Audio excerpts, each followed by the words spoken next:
Come on, Socks. This way. Come on. They're on here. I'm just giving the cat some Dreamies. We're honestly not sponsored by Dreamies. Welcome back to a very sunny morning in Manchester. It's Monday, and hopefully my voice is less thick with cold and sinus problems. Last week I've just seen a very husky sounding Paul doing a video at the end of last week. I feel a lot better, but it's a week and it should all be gone by now, but I have the kind of dregs and the chestiness that I have heard lingers. So that's the health update. I hope everybody out there is well and enjoying the autumn. And this last few days before Halloween, I'm going to catch up today with some of my reading and talk about that. And I haven't been buying books, which is fantastic, apart from this. Oh, and maybe a couple of others that arrived. But anyway, this arrived a couple of days ago when it came out. Kathy Burke's memoir, A Mind of My Own. Again, one of my favourite actresses. And I'm so pleased she's written her own book. Again, to me, she's somebody who is allowed to publish a book. I'm sure she wrote her own and wouldn't let somebody else ghostwrite or pretend that she'd done it herself. She's nobody's fool. And so I'm looking forward to this. Although at the moment, I'm still in the thick of my Halloween reading and enjoying all of that. I talked about reading the Sarah Pindra book, We Live Here Now. And I think I was only 2/3 of the way through or something when I talked last. By the end, it becomes properly horror. It's domestic thriller country to start with a bit of spookiness. Is it real? Is it in her head? Is she being gaslit by her husband? And there's, as I said before, touches of the yellow wallpaper to make you think that, the classic gothic thing where she is being gaslit by the husband. By the end of this, it's proper necromancy, and there's a kind of system of magic and the making of ghosts, which I really like. I think it's original to this, the system that she comes up with, the kind of doppelganger business, and the leaving of the bad parts of the self to haunt places, and I really like that. I think there's more mileage in that as well. But I really enjoyed it. She's very, very readable. And then I went on to read Joe Hill for the first time. I've had this a little while. I got this for £1 in one of those big out-of-town charity shops where things are very cheap. Children's Society, I think, on Regent Road going out of Manchester, near where we used to live in town. This is Heart-Shaped Box. This is the first novel of his, I think, from about 2008. I do remember when this was about to come out, and 2007, and I went to a fantasy convention. It was the time that I had the paperback of Never the Bride out with headline, and all people could talk about was the fact that this was coming out, and he had lots of people there who were publishing his stories in magazines, and I think his actual editor for this was there. There was lots and lots of talk of Joe Hill, which was funny because you think, of course he was going to get lots of attention, being Stephen King's son. It's very readable on its own terms. I really enjoyed this. I read it in 2 days flat. I spent all of Sunday night, last night, reading this. But a bit like with Stephen King and with some other horror writers, it becomes a bit metaphysical by the end. You've got the slow creep of spookiness and incursions from beyond, and the realization that something actually supernatural is happening. But then suddenly you get this kind of effects-laden climax that can be quite bloody and violent, but involves demons and monsters and extraordinary things happening to people that you would see these days through the medium of CGI slop. But back in the 1980s, you would have had, those wonderful mechanical effects, like in the Creepshow movies, or the Twilight Zone movie, where you get lots of quivering rubber and slime and all that stuff. The Thing, John Carpenter's The Thing is the thing I think of there. Theatrical, mechanical effects. But again, lots of special effects. And these kinds of horror novels end up with that. They always devolve into that. And it takes us away, I guess, from the day-to-day stresses of the characters. What I love is when they're running away in the car, our hero and heroine, and they've got the dogs in the back, and wondering what's going to become of them, what's going to happen before the end of this adventure. And this is very page-turnery, and we want to know. And what I thought was very good was that he gives you these little tiny chapters at the end, piecemeal, that pass the time over the next 5 years or whatever, before you get to the epilogue. And it really rounds out everybody's story. You hear what happens to, I think, everybody involved. And they all feel like just desserts, I think. And that's important, the kind of re-establishing of the moral balance by the end. And that's something we go to horror for. It's a very conservative genre in lots of ways, isn't it? For all of its seeming anarchy and profanity and violence and blood and guts, it's all about the goodies winning, usually. I think there's other examples, of course, but this is a good example of one in which everything comes out right, and the payoff is our relief at that the world is okay. The world of our characters is okay by the end. I'm not sure that's the case in the Sarah Pinborough book. I think it's more dubious than that about the way the world works. So I want to read more of both of these, and I'm glad I used this Halloween reading time to explore people who are new to me, but well known. I'm pleased about that, and reading them in kind of nice, smart new hardbacks as well, which I find easy to do. I find it easier to read a big hardback with big print that you can prop the book up on cushions and lie down, especially when you're not feeling well.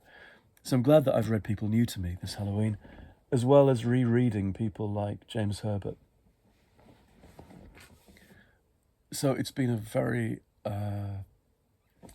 productive Halloween, I think. I think more than last year. I can't remember what last year's consisted of. I think I was distracted by something else. I've moved on to picking up this. I promised myself I would I'd read or reread some Fontana short stories. This is a nicer copy. This is my actual copy. It's a book published in 1972. 1970 rather. I picked up this very battered copy, well-read copy somewhere recently, and this is the one that always sticks in my head, with this amazing cover, this fluffy, budgie woman on the back. Very late last night, I read the final story, written by the editor, Mary Danby, who edits the majority of these volumes. And she always pops one of her own stories, very modestly, seemingly, at the end.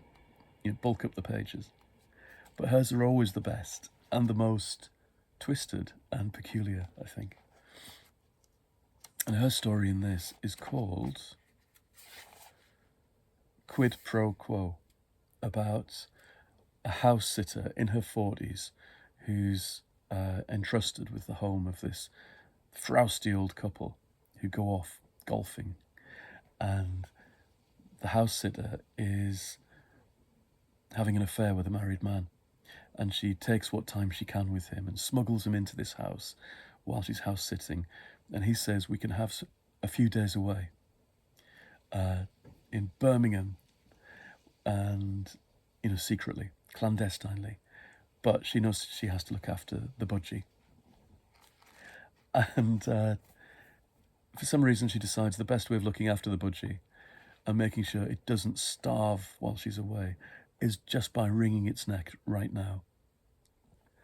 And then buying a new one when she gets back with the same pattern on its feathers. It's crazy.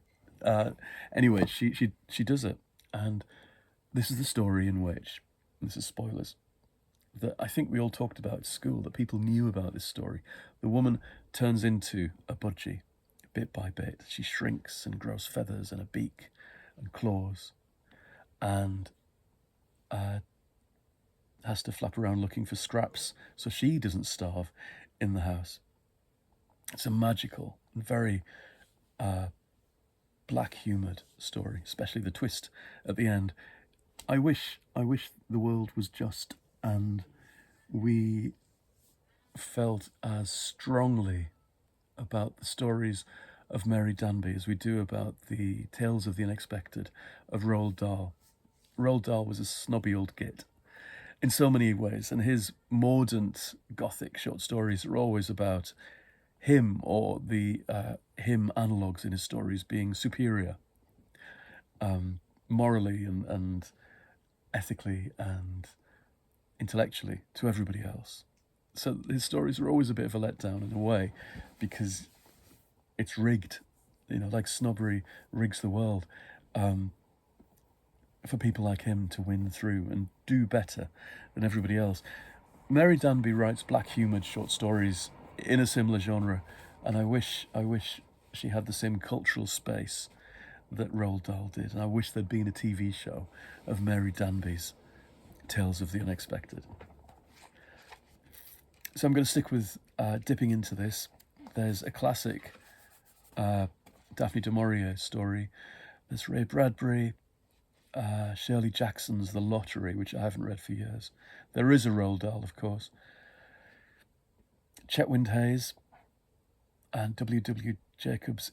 Oh, Mrs. Armworth, E.F. Benson, which I've not read for years, which, if I remember, is a mix of his ghosty stories with a touch of his Map and Lucia stories. It's almost spooky Map and Lucia, about a vampire lady who moves in society, I think. I think that's what it is.